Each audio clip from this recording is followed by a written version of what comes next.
Peparapiru, parararara. Sejam bem-vindos, meus queridos, a mais uma edição do programa Prova Final.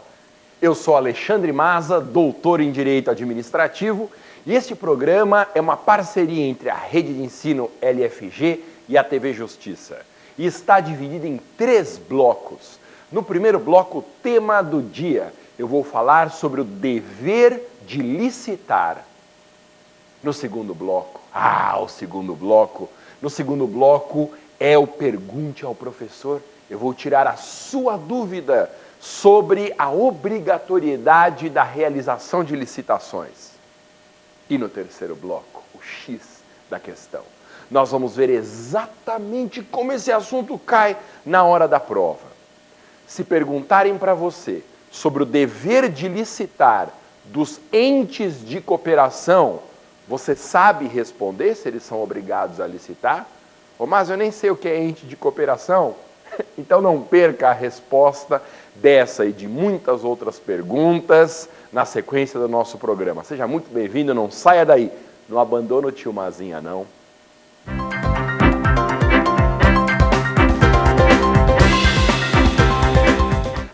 Que saudade de falar aqui com vocês. E hoje nós vamos tratar da obrigatoriedade da realização de licitações. Ou, para usar o nome técnico da doutrina, o dever de licitar. Meus queridos, todos sabem que a Constituição de 88 definiu a realização de licitação como um pressuposto para a celebração de contratos administrativos. E o que é uma licitação? Licitação tem natureza jurídica, ou, para usar um termo difícil que às vezes cai na prova, tem taxonomia. Mas que difícil! É taxonomia.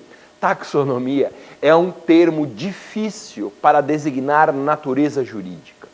A taxonomia da licitação é de um procedimento administrativo, uma sequência encadeada de atos tendentes à escolha de um fornecedor do Estado. Se nós pudéssemos resumir a licitação em uma palavra, a palavra seria disputa, competição. A licitação é isso. Tecnicamente é um procedimento administrativo, mas numa linguagem mais próxima, como essa nossa aqui, uma linguagem entre amigos, eu te diria que a licitação é uma competição. É uma disputa para a escolha dos fornecedores do Estado. Bem, como regra geral, a obrigatoriedade do dever de fazer licitações vincula os órgãos públicos e as entidades governamentais. A regra geral no direito brasileiro é essa. Tanto que, se nós abrirmos o artigo 1º da Lei 8666, a Lei Geral de Licitações, estará isso ali declarado, que a licitação é de realização obrigatória por órgãos públicos e entidades governamentais. Não se esqueça da diferença entre órgão e entidade. Órgão, nos termos da Lei do Processo Administrativo Federal, é uma unidade de atuação que integra a estrutura da administração, mas que não tem personalidade jurídica. O órgão público não é uma pessoa jurídica, ele é parte integrante da pessoa, ele é uma divisão interna da pessoa, mas ele mesmo não é uma pessoa. Então, ministérios, por exemplo, são órgãos, porque não têm personalidade jurídica própria. De outro lado, meus queridos, entidade pública, também nos termos da Lei 9784, Lei Federal do Processo Administrativo, é diferente. A entidade pública é uma unidade de atuação dotada de personalidade jurídica própria. Entidade é uma pessoa, órgão não. Cuidado, porque na linguagem comum, essas duas expressões, órgão e entidade, estão misturadas. É muito comum você encontrar, por exemplo, em textos jornalísticos, quem escreve o texto fazer referência a uma autarquia chamando de órgão público. Na linguagem comum não há nenhum problema nisso, mas na nossa linguagem técnica, especialmente no contexto de provas de OAB ou de concursos públicos, esse é um erro que jamais pode ser cometido. Órgão público não tem personalidade jurídica, entidade pública tem personalidade jurídica autônoma. Exemplos de entidades públicas, temos autarquias, fundações públicas, empresas públicas, sociedades de economia mista, etc. Bom, o dever de licitar vincula, em primeiro lugar, todos os órgãos públicos, dos 3 poderes do Estado. Então, nós temos, na chamada administração direta, a obrigatoriedade de licitar nos ministérios federais, falando primeiro do Executivo, nas secretarias estaduais, distritais e municipais, nas delegacias, todos os tipos de delegacias no Brasil são órgãos despersonalizados. Delegacia do Trabalho, Delegacia de Polícia, Delegacia de Ensino, Delegacia da Receita Federal, são sempre órgãos públicos e, portanto, vinculados à obrigatoriedade de fazer licitação. Nos outros poderes, legislativo e judiciário, nós temos órgãos também. E esses órgãos igualmente precisam licitar. No âmbito do legislativo, por exemplo, na esfera federal, o Congresso Nacional é composto por Senado e Câmara dos Deputados. Tanto o Senado quanto a Câmara são órgãos despersonalizados, sujeitos à obrigatoriedade de fazer licitação. Descendo para o nível estadual, distrital, municipal, as assembleias legislativas, as câmaras municipais, a Câmara Legislativa, são órgãos públicos obrigados a fazer licitação. E no judiciário não é diferente. Todos os tribunais brasileiros têm natureza jurídica orgânica. São órgãos sem personalidade jurídica. Desde os tribunais superiores, STF, STJ, Tribunal Superior do Trabalho, os tribunais militares, até os tribunais de justiça, os TRFs e até em âmbito eleitoral. Ou seja, todos os órgãos ligados ao judiciário são obrigados a fazer licitação. Dica importante, dica importante. O dever de licitar atinge também os 3 denominados órgãos primários. Órgãos primários, meus queridos. Assunto novo, que está bombando em prova e que quando cai todo mundo erra. Órgão primário. Órgão primário é um tipo diferente de órgão público. Ele chama primário porque tem previsão direta na Constituição Federal. E além disso, os órgãos primários têm relação jurídica direta com a entidade federativa sem passarem pela tripartição de poderes. Isto quer dizer, os órgãos primários têm previsão constitucional, mas não são nem do Executivo, nem do Legislativo, nem do Judiciário. Sabe quais são os 3 órgãos primários no direito brasileiro? Tribunais de Contas, Ministério Público e as defensorias. Os tribunais de contas, os ministérios públicos e as defensorias têm natureza jurídica de órgãos primários, que não se filiam a nenhum dos 3 poderes. E que, embora tenham essa característica especial de órgãos primários desligados da tripartição de poderes, são obrigados a fazer licitação. É muito curioso, há um estudo divulgado recentemente, um estudo do ministro Aires Brito, hoje já aposentado ministro do STF, sobre a natureza jurídica do Tribunal de Contas da União. E esse estudo, a partir do qual vieram várias perguntas de provas e concursos, nesse estudo o ministro Aires Brito desvenda a natureza jurídica do Tribunal de Contas da União, deixando muito claro que o Tribunal de Contas da União é um órgão primário, auxiliar do legislativo, mas que não pertence ao poder legislativo. Cuidado, auxiliar um poder não significa pertencer a ele. O TCU é órgão auxiliar do Legislativo Federal, mas que não pertence nem ao Legislativo, nem ao Executivo, nem ao Judiciário. Diz o ministro Aires Brito nesse estudo que o Tribunal de Contas, e o mesmo raciocínio vale para o MP e para as defensorias, tem relação jurídica direta com a entidade federativa, sem passar pela tripartição de poderes. Essa é a natureza jurídica dos órgãos primários. Curioso lembrar que a Lei 8666, a Lei Geral de Licitações, faz referência ainda a um tipo muito diferente de órgão, os chamados fundos especiais. O que seriam fundos especiais?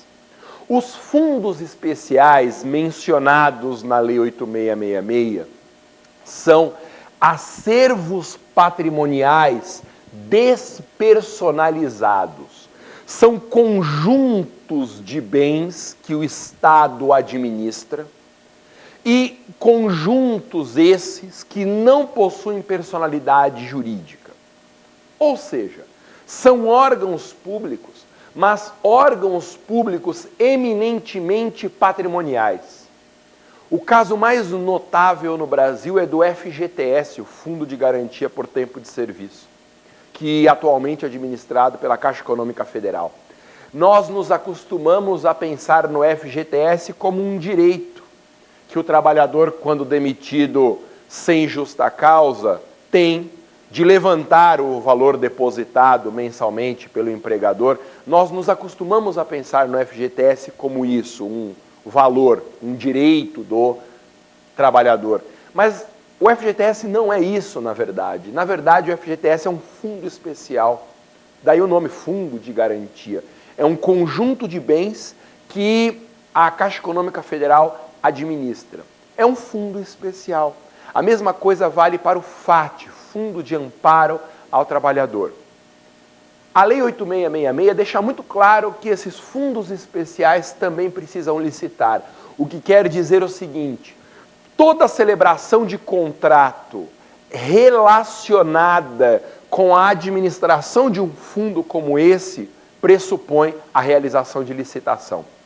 Então, suponha que a Caixa Econômica Federal tenha que contratar uma consultoria especializada na melhor aplicação dos recursos do FGTS. Essa consultoria deverá ser contratada mediante procedimento licitatório. É isso que a Lei 8666 quis dizer ao afirmar que os fundos especiais estão vinculados ao dever de licitar. Mas além dos órgãos, quer do Executivo, Legislativo, Judiciário ou órgãos primários, ou ainda os fundos especiais, o dever de licitar atinge também as entidades federativas, pessoas jurídicas de direito público que integram a República Federativa do Brasil. União, Estados, Distrito Federal e municípios, as próprias pessoas jurídicas. E também atingem as entidades não federativas, mas as entidades da administração indireta. É muito interessante isso. Eu tenho trabalhado com essa diferença no meu manual, a diferença entre as entidades federativas e as entidades da administração indireta. As duas são pessoas jurídicas, mas há um tratamento jurídico diferenciado no nosso ordenamento para essas duas figuras. Por exemplo, quanto à imunidade tributária. As entidades federativas têm uma imunidade que afasta a incidência de todos os impostos. Já as entidades da administração indireta, quando forem de direito público, têm uma imunidade parcial, que só afasta os impostos vinculados a patrimônio, renda e serviços afetados às finalidades essenciais da entidade indireta. Então, há diferenças no regime jurídico de entidade federativa para a entidade da administração indireta. Não quanto ao dever de licitar. Porque quanto ao dever de licitar, os dois tipos de entidades são igualmente vinculados. Bom, na administração pública indireta, nós temos pessoas jurídicas que precisam fazer licitação. Essas pessoas jurídicas da administração indireta são de dois tipos. Em primeiro lugar, as de direito público e, em segundo lugar, as de direito privado. Olha a musiquinha que você acha na internet. Você digitar lá músicas do Mazen, em qualquer site de busca, você acha para baixar minhas musiquinhas. Tem o aplicativo também, nas lojas de aplicativo, para você acessar minhas musiquinhas. Olha só, tem a musiquinha aqui assim: As autarquias e as fundações têm natureza de direito público. Empresas públicas e sociedades mistas são de direito privado. Um abraço pessoal que faz o close caption aqui, que faz a captação do som para inserir as letrinhas, que eles adoram as minhas músicas. É super fácil fazer o close caption das minhas músicas, ó. As autarquias e as fundações têm natureza de direito público.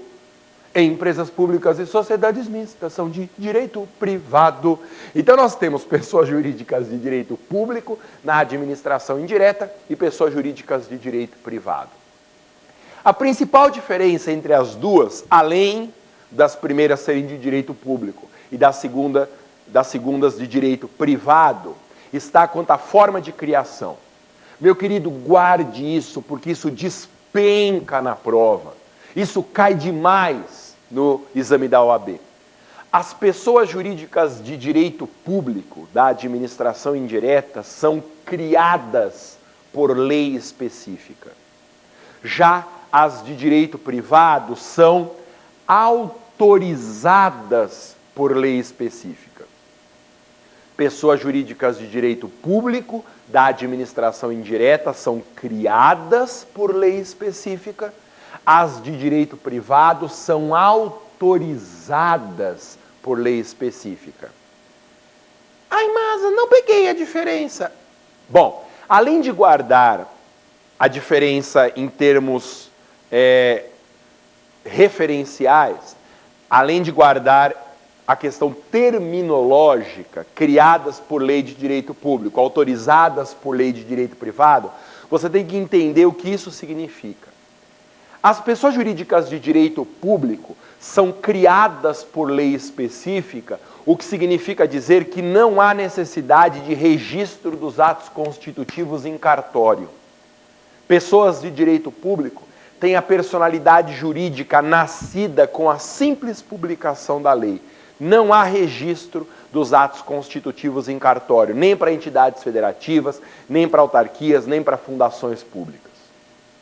Já as pessoas jurídicas de direito privado, da administração indireta, empresas públicas, sociedades de economia mista e todas as outras figuras de direito privado da administração indireta, quando a Constituição diz, no 37, inciso 19, que elas são instituídas ou autorizadas por lei específica, isso significa que tem que registrar em cartório os atos constitutivos. Porque só após o registro em cartório é que nasce a personalidade jurídica. Com empresas públicas e sociedades de economia mista é assim. Eu publico a lei que autoriza a criação, não nasceu a personalidade jurídica. Não é igual a de direito público, que publicou a lei, tchans, nasceu a personalidade. Não é. Não é. Como será que coloca no close caption aqui embaixo o tchans, hein, gente? Pessoa de direito público, assim, publicou a lei, tchans, nasceu a personalidade. As de direito privado, não. Publica a lei autorizando a criação, não nasceu a personalidade jurídica. Depois, em 60 dias, o executivo tem que baixar um decreto regulamentando a lei. Expediu o decreto, também não nasceu a personalidade jurídica. Aí tem que levar para o cartório competente, fazer o registro dos atos constitutivos para que nasça a personalidade jurídica. Essa é a principal diferença entre as pessoas jurídicas de direito público da administração indireta e as pessoas jurídicas de direito privado da administração indireta. Guarde isso. Bom, nos dois casos existe obrigatoriedade de fazer licitação. Ó, para falar do rol completo das pessoas jurídicas de direito público da administração indireta, que tem que fazer licitação, portanto, autarquias, o que cobre todas as espécies de autarquias. As autarquias fundacionais, que são as chamadas fundações públicas. Autarquias territoriais ou geográficas, que são os territórios federais. Autarquias corporativas, como os conselhos de classe. Todos os conselhos de classe são obrigados a fazer licitação, menos a OAB, que perdeu o status de autarquia no STF. As autarquias associativas, que são as associações públicas. Associações públicas hoje têm que licitar. As autarquias especiais, que são as agências reguladoras, têm que fazer licitação. Então, todas essas pessoas da administração indireta de direito público têm que licitar. As de direito privado da administração indireta são empresas públicas, sociedades de economia mista. Essas duas somadas formam o gênero denominado empresas estatais. Então, as empresas estatais têm que licitar. Empresas estatais são empresas públicas mais sociedades de economia mista. As subsidiárias das empresas estatais têm que fazer licitação também. Subsidiárias de empresas estatais são entidades da administração indireta que pertencem a um grupo econômico encabeçado por uma empresa estatal. A empresa estatal é holding, é a empresa matriz, e abaixo dela existem várias empresas filhas, chamadas de subsidiárias. Toda subsidiária tem que fazer licitação. É o caso das empresas subsidiárias do grupo Petrobras. A Transpetro, por exemplo, é uma subsidiária obrigada a fazer licitação. A licitação é obrigatória também para as chamadas fundações governamentais de direito privado. Um tipo especial de fundação estatal, uma fundação que é regida pelo direito privado. É o caso da Fundação Padre Anchieta. Então, as fundações estatais instituídas pelo Estado são de dois tipos. Fundações públicas, com regime de direito público, criadas por lei sem registro em cartório, e as fundações governamentais de direito privado, com regime de direito privado e necessidade de registro dos atos constitutivos em cartório. E também, obrigados a fazer licitação, tem os consórcios públicos de direito privado. O consórcio público é um contrato administrativo que termina com uma personificação, com a criação de uma pessoa jurídica, que o direito do trabalho chama de pejotização. É um contrato que termina com uma pejotização ou personificação, um nome que eu prefiro, a criação de uma pessoa jurídica para administrar o próprio contrato. E aí, esse consórcio público de direito privado também é obrigado a fazer licitação. Meus queridos, termino, antes de irmos para o segundo bloco, falando de casos especiais da obrigatoriedade de fazer licitação. Bom, como nós vimos, a regra geral é que a licitação é obrigatória para órgãos e entidades estatais. E como regra, quem não pertence ao Estado está livre do dever de licitar. Quem não pertence à organização administrativa está liberado da obrigatoriedade de fazer licitação. Uma empresa privada, por exemplo, como regra, não tem que licitar. Mas há alguns casos especiais que precisam ser mencionados. Primeiro caso especial. A lei de concessões diz que o concessionário de serviço público, quando for escolher um subconcessionário, ou seja, um outro particular que vai exercer uma parte da concessão, que vai desempenhar uma parcela do serviço público concedido, esse subconcessionário terá que ser escolhido pelo concessionário por meio de licitação.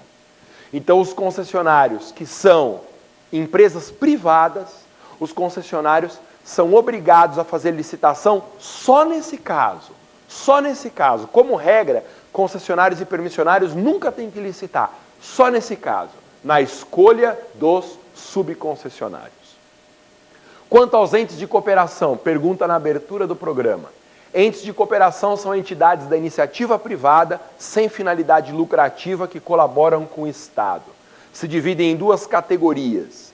Nós temos o terceiro setor, que são as ONGs, organizações sociais e OCIPs, e as paraestatais, que são os serviços sociais ligados aos sindicatos, SESI, SENAI, SESC, SEBRAE, SEST.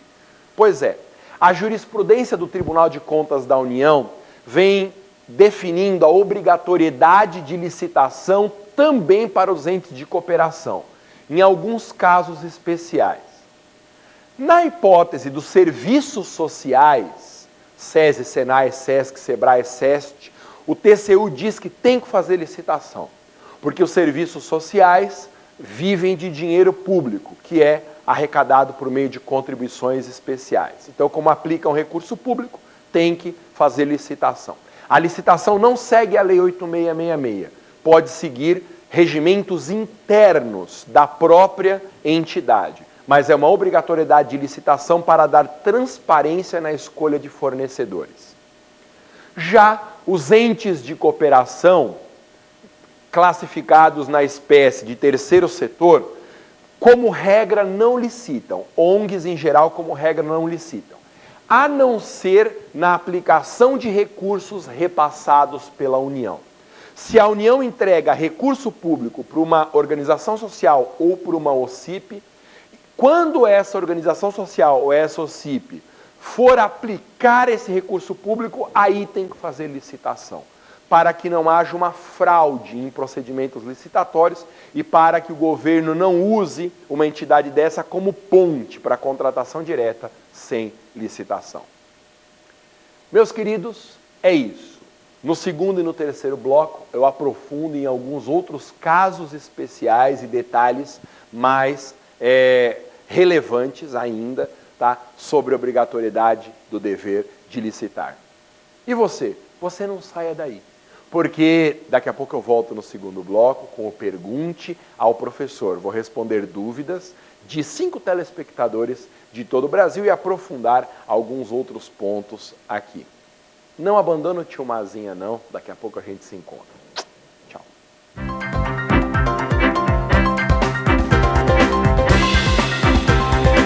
Voltamos então com o segundo bloco do programa de hoje, Pergunte ao Professor.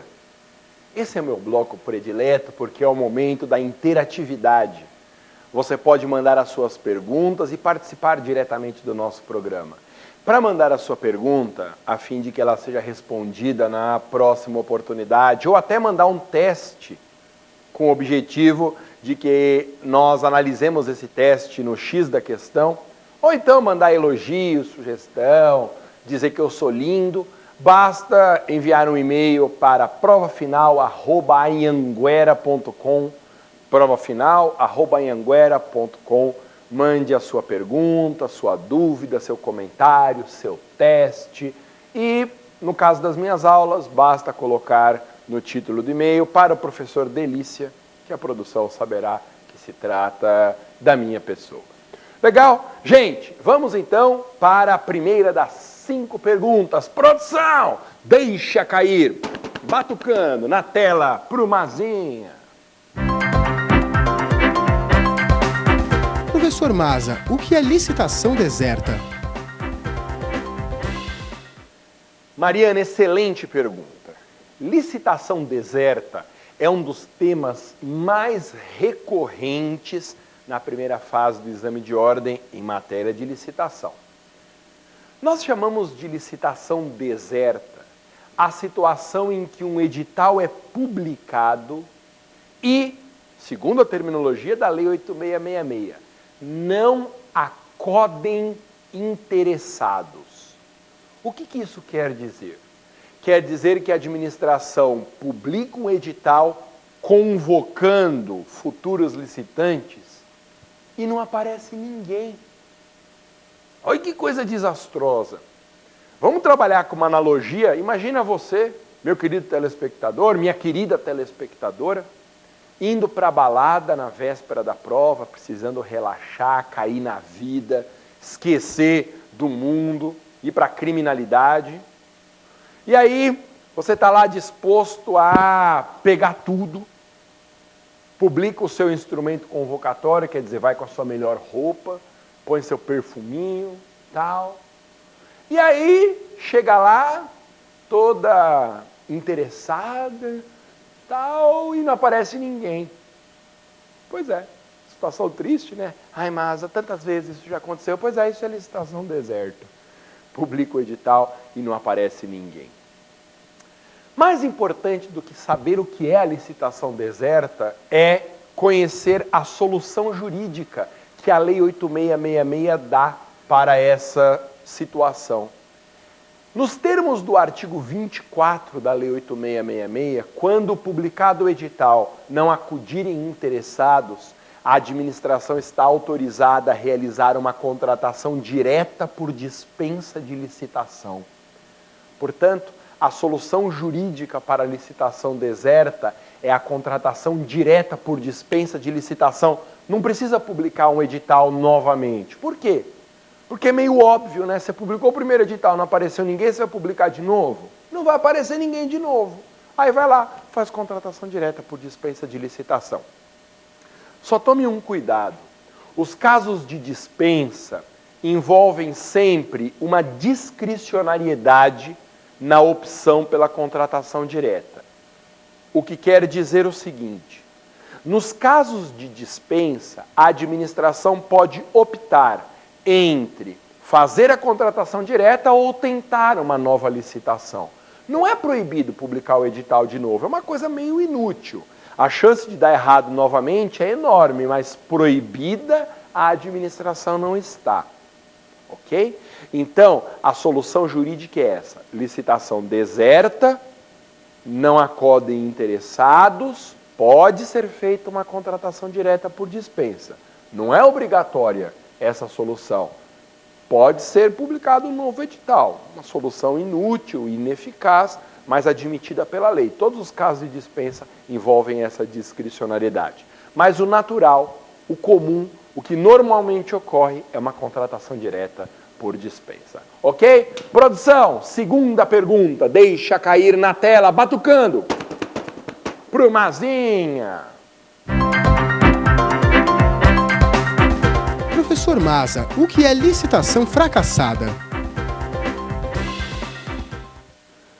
Marcos, licitação fracassada não tem nada a ver com licitação deserta. O que o povo confunde, Marcos? Licitação deserta com fracassada é uma coisa incrível. Se você acha que aquela nossa analogia do começo da primeira resposta, de que a pessoa vai para a balada, disposta a pegar qualquer coisa, vai lá toda produzida, perfumada, e não aparece ninguém, se você acha que isso é uma situação triste, você não imagina uma outra situação da licitação fracassada. Imagine que a pessoa vai para a balada, véspera de prova, precisando cair na vida, precisando dar uma relaxada. E aí, disposta a pegar qualquer coisa, publica o edital, quer dizer, chama os interessados, vai toda produzida, perfumada, linda, maravilhosa. Mas aí aparecem interessados. 4 interessados. Atenção, minha querida telespectadora, imagine você nessa cena. Aparecem 4 interessados. Só que é tudo porcaria.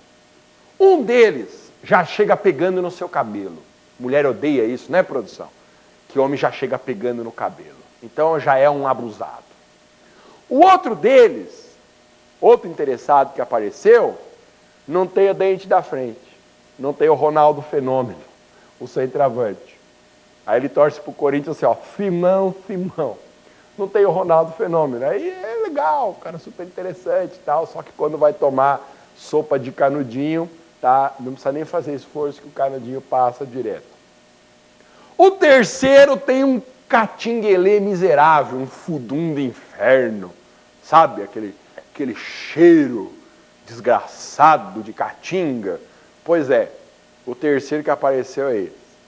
E o outro, o quarto que apareceu, tem uns trejeitos meio estranhos. Fala assim, ai querida, adorei a cor da sua unha. Quem que fez? Eu também adoro uma francesinha. São os interessados que apareceram para você, minha filha. Não é? Muito melhor a situação anterior de não aparecer ninguém do que virem essas 4 tranqueiras? Pois é. Quando só aparece porcaria na licitação, nós estamos diante da licitação fracassada. Então, o que é a licitação fracassada? Voltando agora para o discurso técnico. Na licitação fracassada, a administração publica o edital, surgem interessados, mas nenhum interessado preenche as condições de participação do certame ou nenhum dos interessados tem propostas compatíveis com o preço médio de mercado. Ou seja, nenhum interessado presta. O que a administração faz quando isso acontece? Bem, A Lei 8666 diz que a administração tem que reabrir um prazo de 8 dias para tentar resolver entre aqueles lá. É uma regra que eu chamo de não tem tu, vai tu mesmo. Ou do francês, não tem tu, vai tu a mama. Não tem tu, vai tu mesmo. É o que apareceu, meu filho, tenta resolver com aquilo lá, é o máximo que você pode mesmo. Então, é aquilo. O que a administração faz? Chama lá as porcarias que vieram, fala assim, ó, vocês têm 8 dias para complementar documentos ou melhorar propostas. Não tem tu, vai tu mesmo. E aí? Aí, dentro desses 8 dias, a administração vai ver o que acontece. Se continuar não tendo ninguém que preencha as condições do edital ou com propostas compatíveis com o valor de mercado, decreta a licitação fracassada. Mas aí não pode fazer contratação direta. Decretou a licitação fracassada, tem que abrir novo certame, publicar de novo o edital. É isso que eu quero que você guarde. As diferentes soluções jurídicas para licitação deserta e para licitação fracassada. Licitação deserta, publiquei o edital, não apareceu ninguém. Solução jurídica, dispensa de licitação. Licitação fracassada, publica o edital, aparecem interessados, mas nenhum preenche as condições do edital. Solução, 8 dias de prazo para melhoria de propostas ou complementação de documentos. Se mesmo assim der errado, decreta a licitação fracassada e faz um novo certame. Guardou? Terceira pergunta, produção, deixa cair. Na tela, pro Mazinha. Professor Maza, quando pode ser utilizado o regime diferenciado de contratação RDC? Vanessa, regime diferenciado de contratação, RDC. A maior novidade em matéria de licitação no Brasil. Novidade não, isso é uma bomba, o RDC, porque o RDC é a futura nova Lei Geral de Licitações. A lei do RDC veio para substituir a 8666. O sistema do regime diferenciado de contratações está sendo testado pelo governo federal para ver se pode entrar no lugar da lei 8666, que já praticamente não é mais aplicada. Antigamente, valia a lei 8666 sozinha. Depois veio o pregão em 2002 e já arrancou 60% das contratações são feitas pelo regime do pregão. Agora, com o RDC, praticamente não se usa mais a Lei 8666. Bom, mas o regime diferenciado de contratação é um sistema peculiar de licitações e contratos com aplicação exclusiva para algumas hipóteses. Quais são essas hipóteses? Bem, primeiro caso, obras e contratações relacionadas à Copa das Confederações. Então, todas as licitações e contratos relacionados à Copa das Confederações podem ser licitados pelo RDC. Segundo caso, regime diferenciado de contratações, também para licitações e contratos vinculados à Copa do Mundo, que vai ser realizada no Brasil. Copa do Mundo a ser realizada no Brasil. Terceiro caso, RDC pode ser utilizado para licitações e contratos relacionados com os Jogos Olímpicos que o Brasil vai sediar.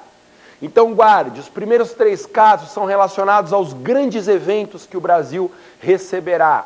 Jogos, Copa das Confederações, Copa do Mundo e Jogos Olímpicos. Tem mais 2 hipóteses. O RDC pode ser usado também para licitações relacionadas à construção e reforma de aeroportos localizados em capitais distantes até 350 quilômetros das cidades sede, ou da Copa ou dos Jogos Olímpicos. Repito, para obras em aeroportos de capitais distantes até 350 quilômetros da cidade sede. E para terminar, última hipótese de RDC. O RDC pode ser usado também para todas as contratações relacionadas ao PAC, Programa de Aceleração do Crescimento. Essa última hipótese de uso do RDC é uma hipótese muito importante, porque é um caso em que o RDC foi desvinculado dos grandes eventos. Quando a lei do RDC nasceu, ficou conhecida como Lei da Copa. Por quê? Porque era um regime especial para melhoria da infraestrutura, para recebimento dos grandes eventos aqui no nosso país. Só que a partir do momento que, há um ano atrás, foi acrescentada essa última hipótese de utilização do RDC para todas as contratações do PAC, que é esse programa do governo federal, programa sensacional de melhoria da infraestrutura do Brasil inteiro, é um mar de dinheiro público para resolver os gargalos que o nosso país tem em matéria de infraestrutura. O RDC deixou de ser um sistema exclusivo para os grandes eventos e passou a ser um teste, um modelo para a futura Lei Geral de Licitações. Então guarde isso, meu amigo, ó, Copa das Confederações, Jogos Olímpicos, Copa do Mundo, aeroportos e capitais distantes até 350 quilômetros da cidade sede ou da Copa ou dos Jogos Olímpicos e todas as contratações do PAC, Programa de Aceleração do Crescimento. Próxima pergunta, produção, na tela para o Mazinha, deixa cair! Professor Maza, o que é dispensa de licitação? Lucas, dispensa de licitação são hipóteses taxativamente previstas no artigo 24 da Lei 8666. Taxativamente previstas no artigo 24 da Lei 8666. Nas hipóteses de dispensa, a licitação não é obrigatória. A administração pode fazer contratação direta, sem licitar. A marca fundamental dos casos de dispensa é que em todos eles a licitação é possível, mas não é obrigatória. Guarde isso, meu querido, porque é isso que cai. Na dispensa, a licitação é possível, dá para fazer, mas não é obrigatória. Como dá para fazer a licitação, os casos de dispensa são marcados por essa discricionariedade, por essa possibilidade na escolha entre licitar ou fazer a contratação direta. Temos aqui tudo já sobre dispensa de licitação. Nós já temos sobre dispensa de licitação que a previsão é o artigo 24 da 8666, que o rol é um rol taxativo, que a licitação é possível, mas não é obrigatória, possível, mas não é obrigatória, e que envolve uma decisão discricionária entre licitar e fazer a contratação direta. Caso de dispensa de licitação, exemplo, você já conhece, licitação deserta. Sensacional? Última pergunta, produção, deixa cair na tela para o Mazinha. Professor Maza, o que é inexigibilidade de licitação? Inexigibilidade de licitação. Excelente pergunta. Inexigibilidade de licitação é outra situação de contratação direta. Sempre cai na prova comparando dispensa com inexigibilidade. Inexigibilidade é um conjunto de hipóteses do artigo 25 da Lei 8666, dispensa 24, inexigibilidade 25 da Lei 8666. Nos casos de inexigibilidade, o rol é exemplificativo. O rol é exemplificativo. E nos casos de inexigibilidade, a licitação é impossível por inviabilidade de competição. Guarde isso. Inexigibilidade. A licitação é impossível por inviabilidade de competição. Quando que uma competição é inviável? Quando o objeto é singular, só tem um objeto no mercado. Eu quero comprar a espada que Dom Pedro usou para dar o grito do Ipiranga, só tem uma. Inexigibilidade de licitação. Também a competição é impossível quando o fornecedor é exclusivo. Eu comprei para o prefeito uma viatura importada da marca X. Furou o pneu é daquela montadora, só posso comprar daquela marca específica. Fornecedor exclusivo e inexigibilidade. Notória especialização, contratação de um jurista famoso para emitir um parecer, para fazer uma sustentação oral, é caso de inexigibilidade de licitação. E também inexigibilidade de licitação para a contratação de artista consagrado. Artista consagrado dá inexigibilidade. Ok? Ó, na inexigibilidade, a decisão não é discricionária. A decisão é vinculada, porque a administração não tem alternativa. Já que a competição é impossível, o único caminho é fazer contratação direta. Então, nós não temos discricionariedade. Na inexigibilidade, nós temos vinculação. Decisão vinculada, obrigatória. Único caminho pela contratação direta. Meus queridos, é isso. Daqui a pouco eu volto com o terceiro bloco, o X da questão. Não saia daí.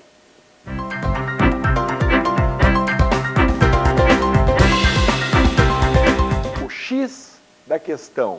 Duas perguntas do Exame Nacional da OAB sobre os temas discutidos no nosso programa de hoje. Vamos lá, produção.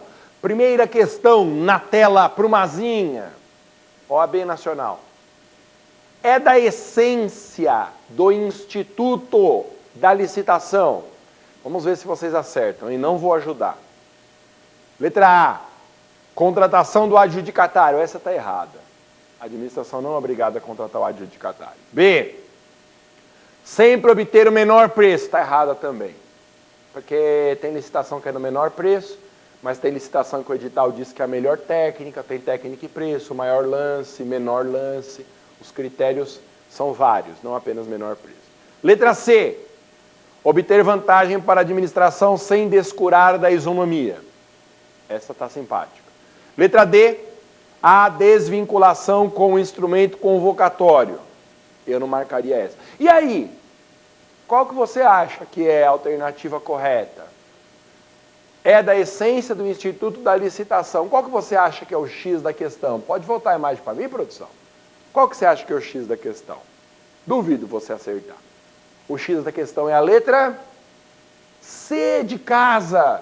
X da questão é a letra C de casa. Esse teste, gente, do Exame Nacional mexe com as finalidades do procedimento licitatório, os objetivos da licitação. Para que uma licitação serve? A licitação serve, nos termos da redação original da Lei 8666, para a busca da melhor proposta, que é a ideia de competitividade, e também fornecer iguais condições a todos que queiram contratar com o Estado, que é a noção de isonomia. As duas grandes finalidades da licitação na redação original da Lei 8666 sempre foram competitividade e isonomia. Mas atenção para a novidade. Recentemente foi acrescentada uma terceira finalidade no procedimento licitatório, que é a promoção do desenvolvimento nacional sustentável, a chamada licitação verde. Licitação verde é a licitação que estimula as empresas com boas práticas ambientais. Então, agora as finalidades da licitação são três: competitividade, isonomia e promoção do desenvolvimento nacional sustentável. Só uma passagem rápida pelas alternativas erradas para eu te mostrar o que não está certo. Vamos lá, produção. Contratação do adjudicatário. Está errado. Adjudicatário é o vencedor da licitação. A administração não é obrigada a contratar. Quando ela faz a licitação, gera apenas uma expectativa de direito. Mesmo terminada a licitação, ela não é obrigada a contratar. Letra B, já expliquei, os critérios para a decretação do vencedor são vários, nem sempre é o menor preço, pode ser menor preço, mas pode ser melhor técnica, pode ser técnica e preço, maior lance, menor lance, isso varia conforme o edital. Esse é o erro da letra B, e a letra C está invertido, né? O princípio não é da desvinculação com o instrumento convocatório, é da vinculação, da obrigatoriedade de respeitar o edital. Segundo teste, produção, deixa cair na tela para o tio Mazinha. OAB Nacional. A locação de imóvel para nele funcionar determinado serviço público será uma modalidade de contratação que, vamos lá, Depende de prévia licitação, em qualquer caso. Evita a alternativa que fala em qualquer caso, sempre, nunca, necessariamente. É um jeito de tornar a alternativa errada. B, pode dispensar a licitação nos casos previstos em lei. Letra C, não exige a licitação nos casos previstos em lei. Veja que o examinador está jogando aqui com dispensa e inexigibilidade, né? Dispensa letra B e inexigibilidade letra C. Letra D, prescinde de licitação em qualquer caso. Também falou em qualquer caso porque está errado. E aí, qual que é o X da questão? O X da questão é a letra B de bola.